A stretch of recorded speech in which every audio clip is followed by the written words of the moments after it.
Hi, and welcome to Creepy Crime Story, where the darkest truths aren't imagined, they're real. Spring Creek, Nevada. Sunday, March 8th, 2020. Late afternoon light over the hills, band practice rapping at a small garage where a teenager often stopped in to tease her dad's heavy metal riffs. 16-year-old Britney Ujlaky stepped outside for a quick lift. She told her father she'd be right back. In towns like this, trust isn't theory, it's how you get home. The pickup that arrived belonged to a close friend from childhood, someone welcome in the family's orbit. No conflict in the driveway, no raised voices.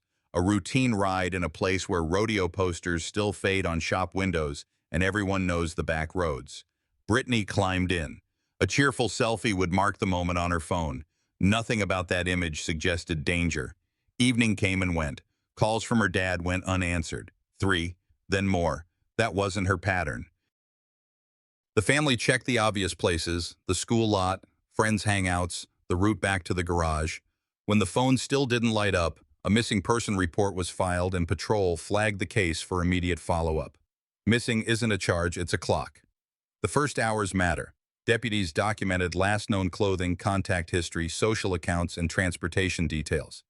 They spoke with the friend who drove her that day. The account was simple. She asked to be dropped at Spring Creek High to meet a guy in a green pickup, a cowboy type. The name wasn't solid. The claim sounded specific enough to check, so investigators did what they always do, lock the timeline and start pulling signals. Cameras near the school, traffic lots on the approaches, any footage that might confirm the drop-off or identify a second vehicle. Family and neighbors widened the search grid, focusing on places Britney knew well. Volunteers prepped ATVs and trucks, splitting the map into sectors the way ranchers carve pasture. Names were assigned to zones. Someone took water, someone took a notepad for plates. The goal wasn't to prove a story, it was to find a person. Narration can't stand in for evidence, so we'll stay on the record. As of this chapter, the case is a disappearance anchored to a clear time and place. Late afternoon on March 8th, after a ride with a trusted friend, with a claim drop at the school to meet a man in a green truck.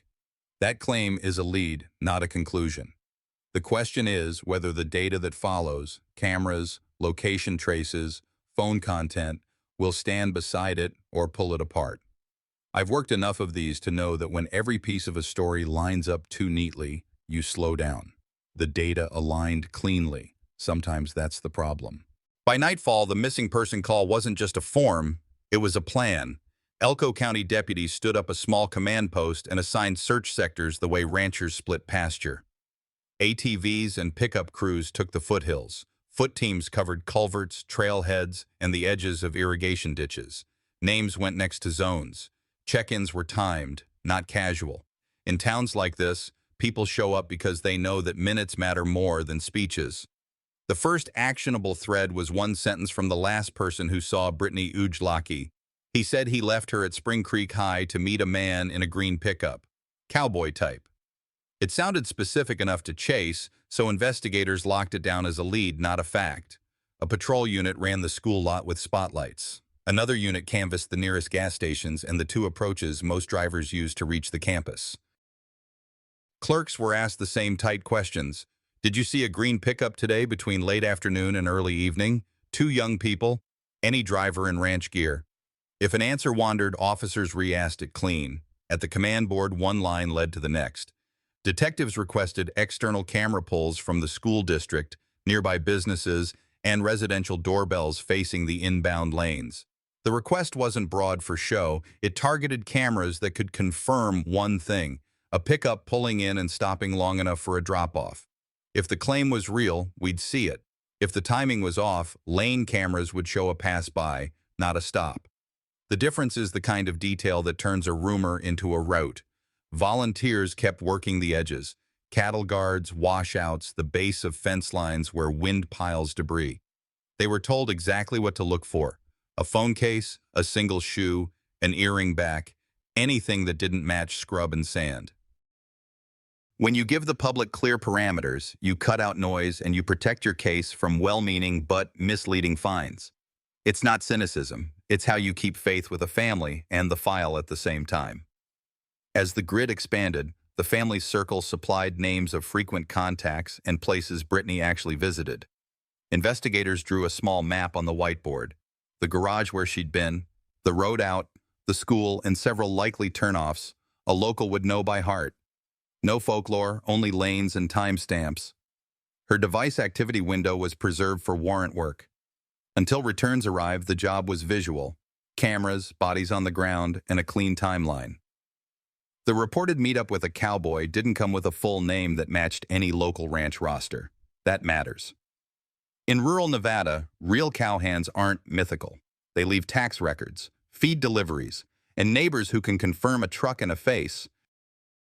Detectives ran partial first names through informal channels anyway: FFA advisors, rodeo volunteers, ranch bosses who've seen every young driver for years.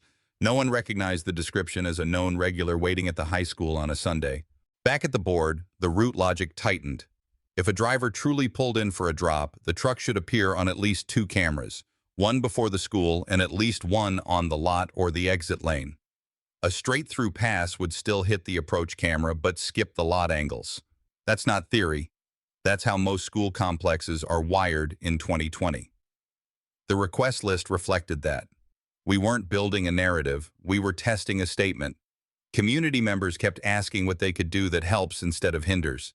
The answer stayed the same: search where assigned, photograph before touching, and send any image to the evidence email with time and GPS left intact. If something looks promising, hold position and call it in. Respect for the process is not cold, it's how you keep a case intact for court, where precision is the only language that matters. Near midnight, a detective pinned a note at the edge of the board: prioritize video from school approaches between 4:00 p.m. and dusk. Need clarity on stop versus pass. Under it, another line: pull nearby business cam facing outbound lane. These aren't dramatic lines for TV. They're the moves that decide whether the next 48 hours confirm a drop-off or show a story that doesn't touch the curb. The data aligned cleanly. Sometimes that was the problem. Humanly, what matters is simple. A teenager was supposed to be home and wasn't. Procedurally, what matters is simpler. Either a pickup stopped where someone said it did or it didn't. That's not a feeling. It's a frame count. Search teams pushed past fence lines and shallow washes until a call-out halted the entire grid. Late afternoon, open brush outside Spring Creek. A volunteer flagged a rectangle of tarp that didn't belong in the natural clutter. Deputies stepped in, cleared a small perimeter, and called for detectives. No speculation on the radio, just coordinates and the word hold. Scene control started the same way it always does: approach photos, then a slow walk-in. The tarp was weathered but recent, pressed by wind and brush. Beneath it, investigators located the body of Britney Ujlaky, partially clothed. This is the one discovery scene in this case. It does not move later, and it does not split into versions. From this point on, every reference to the recovery ties back here. The ground was typical high desert, hardpan with light cover, easy to contaminate if people rush. Officers used a single entry path and marked it with evidence flags. They set a second path for removal teams. A third line: no one crossed it.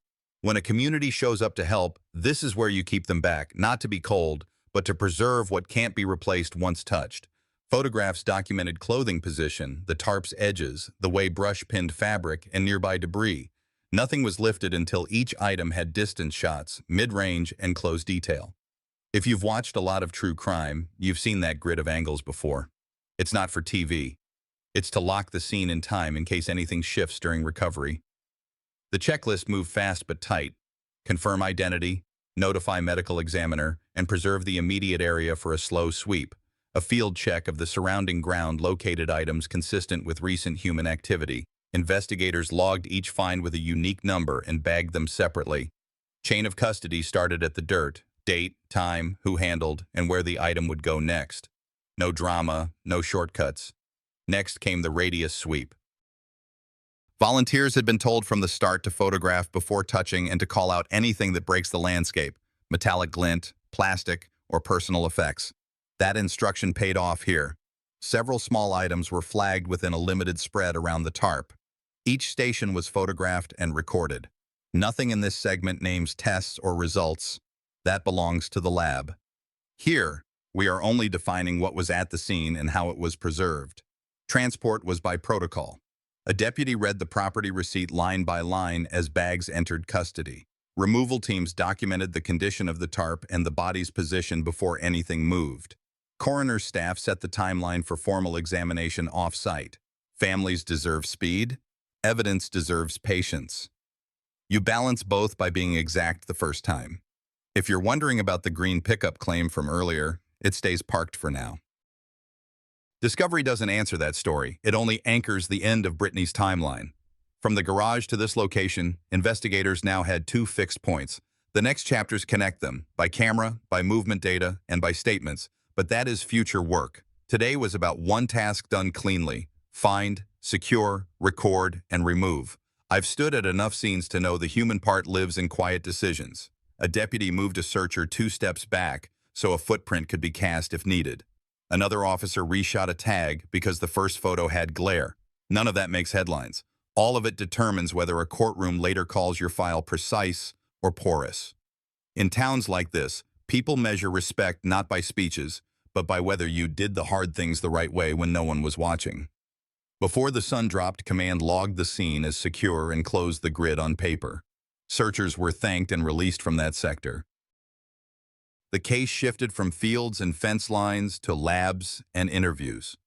A family now had an answer to the question no one wants. A community had a fixed point to work from, and investigators had a single documented recovery location that would not change from here on. The recovery site gave us an endpoint.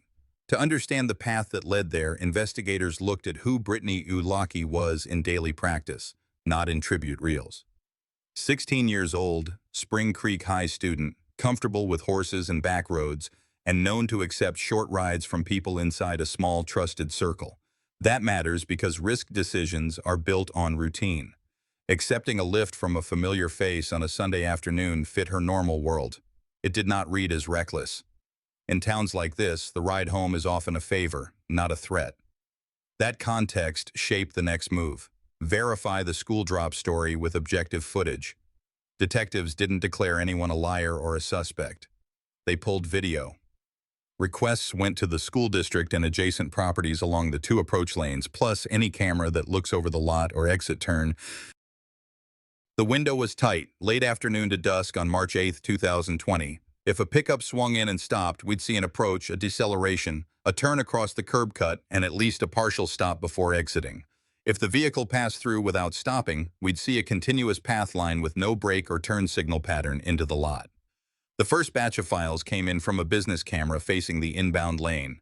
Frame by frame, the vehicle matching the description rolled toward the school at a time that aligned with the last known contact. Minutes later, a separate angle captured the same body style traveling beyond the school segment without any visible turn-in, not proof by itself, just a flag. The next set, from a district poll cam, settled the question. No recorded pull into the campus lot during the relevant window. No door opening, no drop-off event captured. That isn't a small discrepancy. It reframes the statement we heard on night 1. The phrasing inside the room changed from dropped at the school to claim drop at the school, unconfirmed by video. It's a narrow shift, and it's everything. When a statement fails a basic verification, investigators treat it as a lead that didn't survive its first test. They don't dramatize it, they change the board. With that change, route logic tightened. The map now ran from the band practice address to the recovery site, with the school no longer a valid midpoint. Detectives looked again at likely turnouts a local would use if they weren't going to the campus. 2 gravel cuts onto service tracks, a pullout that hunters favor, and a maintenance gate that opens to utility access. None of those are illegal to drive. They're just off the main trail. The case didn't need conspiracy. It needed lanes and minutes. The family got a clear, simple update. We tested the drop-off detail and did not confirm it on video. That call isn't easy to make. It is necessary. Families deserve to know which leads hold and which do not, because wasted hope is its own injury. On the investigative side, the update let the search teams pivot from school-adjacent loops to the corridors that actually make sense if the vehicle never stopped there. This is where purposeful victimology helps again. Britney's pattern was brief rides, not extended disappearances. She communicated with her dad, and silence raised alarms quickly. Put that next to the absence of a confirmed drop and you get a risk profile that justifies speed. Lock devices, fast-track geolocation returns, and move interviews up in the queue. None of that is theatrical. It's the difference between catching transient data and losing it to normal retention limits. Inside the interview room, the wording mattered. Detectives didn't accuse, they clarified. The account said, "I dropped her at the high school." The video said otherwise. The request was simple: help us fix the timeline. People sometimes double down when a detail is disproved. Sometimes they adjust and offer a new version. Either way, the file gets stronger because truth survives tests and lies make new seams. For viewers who track method, this is the forensic discovery for today. The school drop was not recorded on the lot cameras in the relevant window. Not maybe, not unclear, but absent. It is narrow, clean, and pushes the case forward without yet naming guilt. It also keeps the narrative honest. No split threads, no invented midpoint. Just a correction that aligns the story with what the camera actually saw. The human side isn't the footage, it's what it allows. Searchers no longer burn hours circling the wrong hub. The family hears a hard truth early rather than late, and the investigation shifts toward the only corridor that fits both the known departure point and the documented recovery site. In towns like Spring Creek, that kind of precision is a form of respect. It says we are not chasing rumors, we are measuring facts. As the team logged the updated route, one internal note captured the posture going forward. Treat every unverified detail as a test case, not a cornerstone. That approach isn't cynical. It's how you keep a case coherent through months and eventually through court.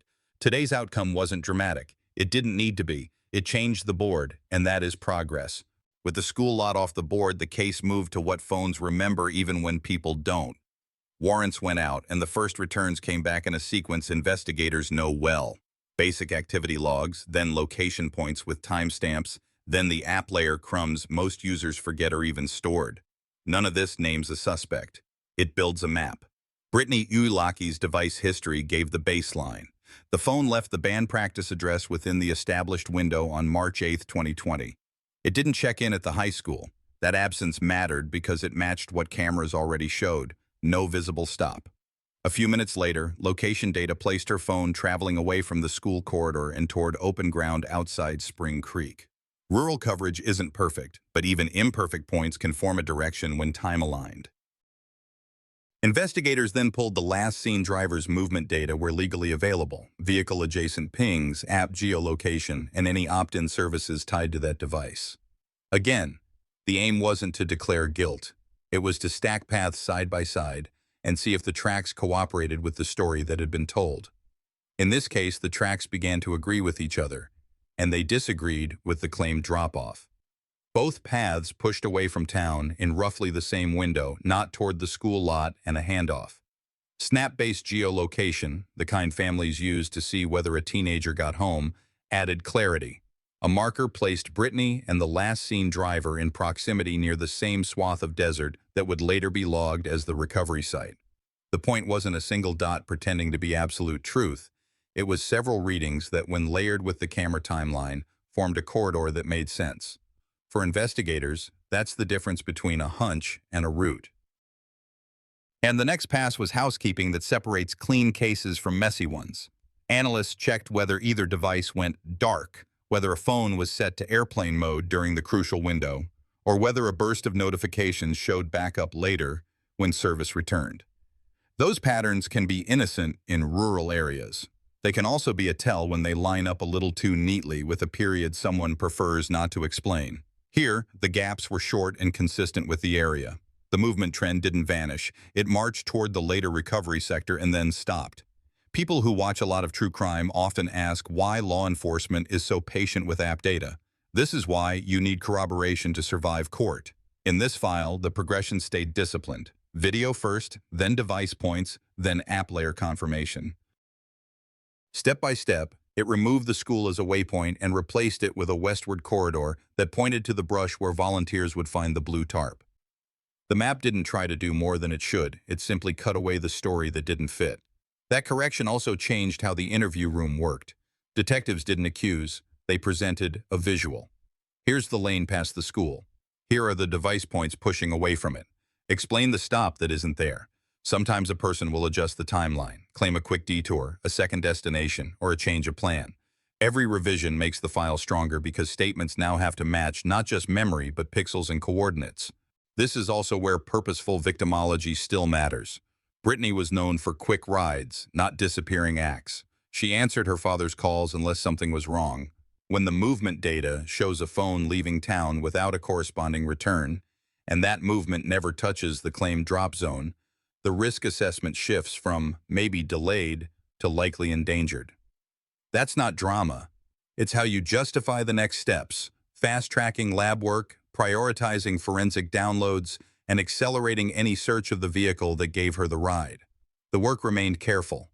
Analysts logged every query, preserved original files, and wrote down each time conversion in plain language so a jury could later follow the math. A clean digital chain is as important as a clean physical chain. It's not enough to be right. You have to be right in a way a layperson can see and a defense can't poke apart. For the family, this part of the case is both the worst and the most necessary. It replaces "maybe she met someone at the school" with "she never arrived." It trades rumor for root. That's a hard exchange, but it stops people from searching circles around a parking lot and points them where the truth actually traveled. If you're following the structure, today's discovery is specific and new. The movement data places Britney's device and the last seen driver along the same outbound corridor toward the area where she was later recovered. And it does not place her at the school lot in the claimed window. That's the finding. No extra flourish. It moves the case forward and sets up what comes next without naming the person who will eventually face charges. Next steps are clear. With the route clarified, investigators can look for environmental cameras along that outbound string, check for ranch gates that record motion, and align the movement points with any known pullouts. The lab will speak soon, but you don't need to hear it yet to understand why the file is tightening. In cases like this, progress often looks like subtraction, removing the parts of a story that can't survive a check. The scene was documented once, now the lab speaks once. Items collected near the recovery site were processed in a standard sequence: clothing swabs, trace lifts, biological screening, and comparison to known exemplars. The goal wasn't to describe every test, it was to fix who and what made contact with Britney Ujlaky in the final window of her life. A single used condom recovered near the tarp went first. Interior swabs produced a single male DNA profile. The exterior showed the victim's DNA. That combination matters because it establishes contact without relying on memory or hearsay. The profile from the interior became the reference point for the rest of the casework. Neck swabs and fingernail scrapings taken during the examination were analyzed against that profile. They matched. In practical terms, the same male identified inside the condom also registered where force was applied and where a victim fights back. The finding doesn't tell a whole story on its own, but it narrows the story to a person who can be measured against devices, vehicles, and statements. A small wad of chewing tobacco recovered close to the tarp produced saliva DNA that matched the same male profile. That's an independent line, separate from the condom, separate from the neck and nails, and it supports the simplest reading. The person whose DNA is in the condom was physically present at the recovery site and left additional biological material there. The lab logged all 3 hits under one profile. Chain of custody signatures were complete from field to bench to evidence lockup. The examination findings were recorded in clean language. Cause of death: strangulation with a stab injury to the neck. The report didn't try to dramatize sequence or speculate motive. It described injury patterns and timing consistent with force sufficient to cause death.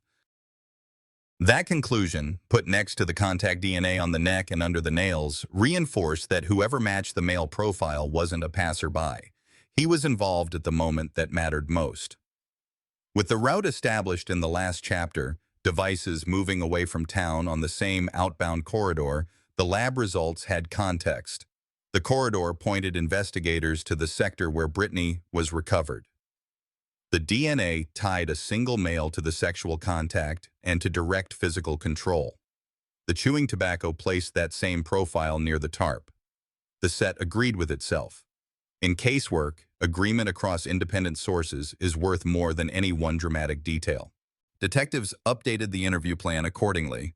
This wasn't a debate about whether 2 people had been together. The lab already said they were. The questions now move to consent, timing, and location. When did contact occur? Where and why did the route never include the school as claimed earlier? When stories shift after a lab report drops, you mark the shift, not to score a point, but because contradictions are evidence too. The lab spoke one time in this series here, and this is all it needed to say. Interior condom DNA equals one male profile, the victim's DNA on the exterior, matching profile on neck and under nails, matching profile in saliva from chewing tobacco near the tarp, cause of death by strangulation with a stab wound to the neck.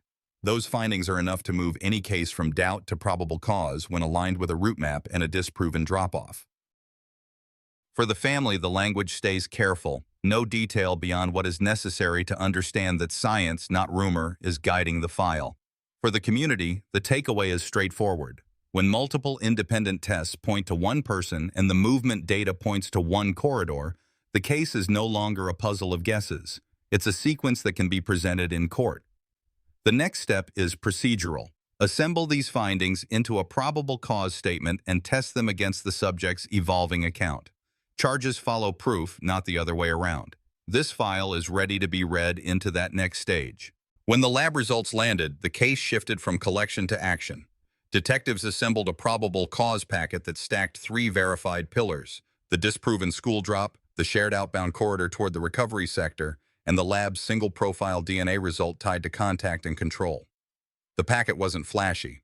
It was chronological, footnoted, and written so a judge could follow it without a detective in the room. A re-interview came first.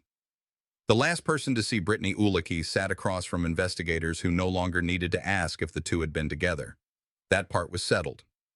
The questions were about when, where, and why the route never touched the school. The account shifted. Now an admission of sexual contact framed as consensual, a claim that things went too far, and a renewed insistence that the plan had been to drop her. The problem for that story was already on paper. No stop at the lot, no evidence of a handoff, and a device trail that carried both phones away from town at roughly the same time. With judicial authorization in hand, the team executed search warrants. The vehicle that gave Britney the ride was processed, exterior and interior photographed, soil and trace lifts preserved, and digital modules imaged when legally accessible. Investigators compared the cabin's visible features to images recovered from Britney's phone: angles, trim, and background details that lock a picture to a place. The match strengthened the chain between the ride and the corridor that ended in open brush. No one needed metaphors. The visuals did the work. The same day, surveillance pulls beyond the school confirmed what the earlier chapter forecast. The truck didn't just pass the campus without stopping, it continued toward the desert approaches used by locals.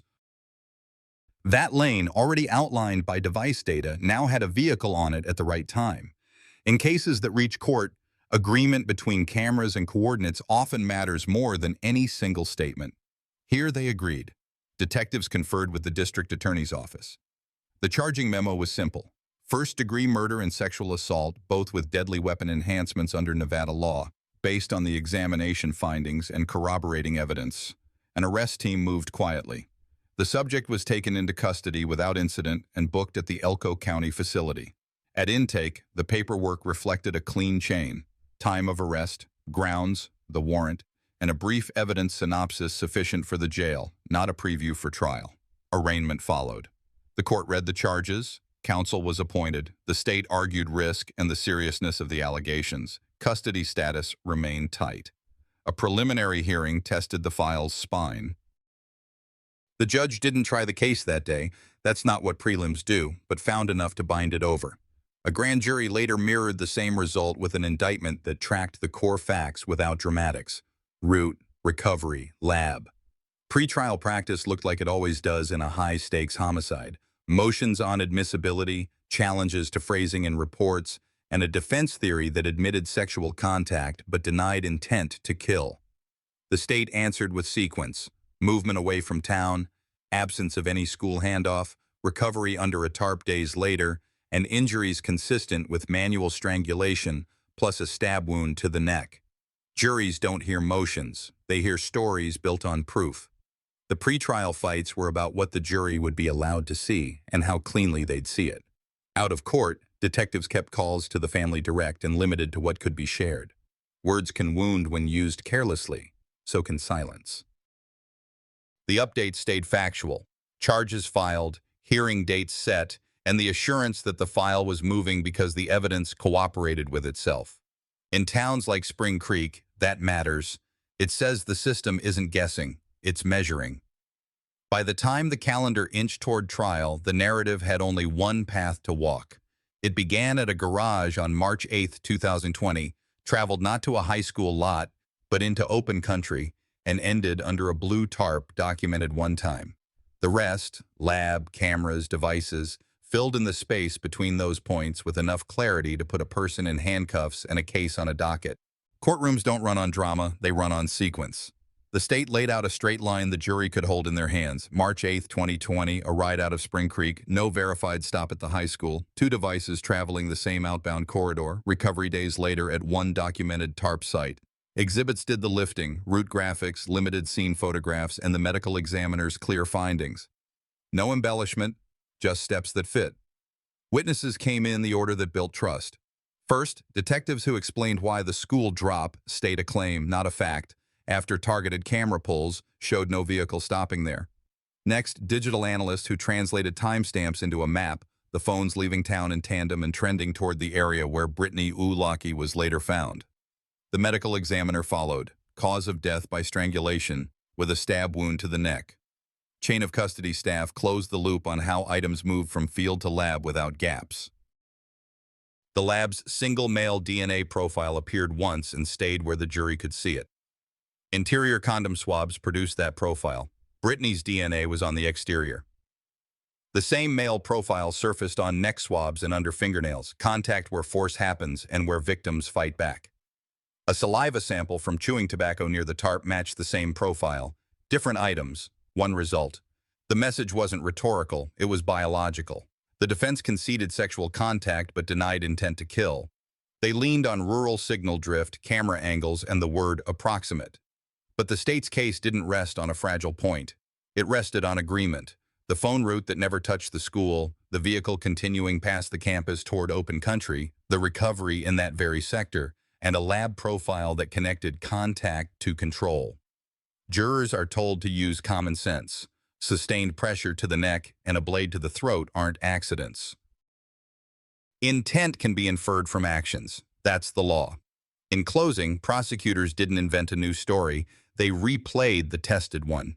They asked jurors to weigh 3 pillars: corrected route, lab profile, medical findings. The standard is proof beyond a reasonable doubt, not beyond any question that can be asked. When independent lines say the same thing, reasonable doubt runs out of air.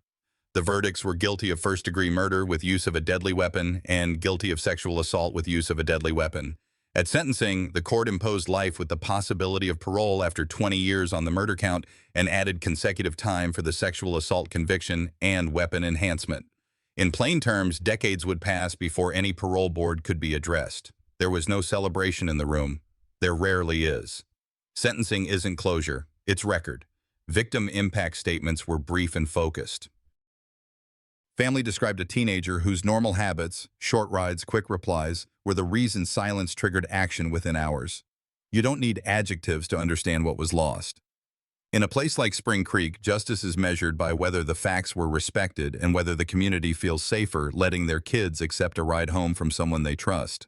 Appeal came on schedule. Appellate judges reviewed what the jury saw and how it was admitted. The convictions were affirmed in 2024. The reason read like the trial itself. The evidence was properly admitted and independent sources aligned. Movement data, targeted surveillance, a single male DNA profile on discrete items, and medical findings consistent with intentional lethal force. As of 2025, the status is unchanged. The offender remains incarcerated. This case never needed a twist. It needed discipline. 1 recovery site, documented once. A rumor tested and rejected. Devices that remembered what people tried to reframe. Science that treated everyone the same and pointed to one person. When systems work, they don't feel cinematic, they feel steady. That steadiness is what families can live with even when nothing feels fair. There's a useful lesson here, and it isn't complicated. Safety is rarely about fear, it's about boundaries. Tell someone where you're going. Share live location when you can. If a plan changes, route, destination, who's driving, say it out loud, text it, leave a trail on purpose. Communities earn trust when they measure before they conclude, when they teach kids to ask for help early, and when they keep search efforts disciplined enough to matter on the first day, not the last. I'll leave you with this. Justice worked here because people measured before they judged. Cameras checked, data aligned, science spoke. For the rest of us, safety is simple habits.